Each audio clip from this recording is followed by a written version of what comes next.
أعوذ بالله من الشيطان الرجيم. بسم الله الرحمن الرحيم. بخاری شریف کی 82 حدیث اور کتاب العلم کی 24ویں حدیث ہے.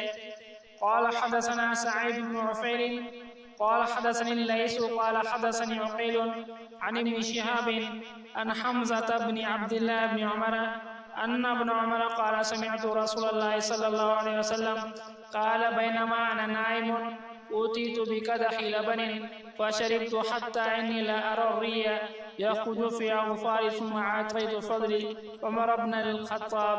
قالوا فما أولد يا رسول الله؟ قال العلم. عبداللہ بن عمر رضی اللہ عنہ سے روایت ہے کہ میں نے رسول اللہ صلی اللہ علیہ وسلم کو فرماتے سنا ہے کہ ایک دفعے کا ذکر ہے، میں سو رہا تھا اور میرے سامنے دودھ کا ایک پیالہ پیش کیا گیا. میں نے خوب سیر ہو کر پیا حتیٰ کہ میں نے دیکھا اس کی تازگی میرے ناخنوں سے نکل رہی ہے. پھر باقی دودھ عمر رضی اللہ عنہ کو دے دیا. صحابہ رضی اللہ عنہ اجمعین نے عرض کی کہ آپ نے اس کی کیا تعبیر کی؟ آپ صلی اللہ علیہ وسلم نے فرمایا علم.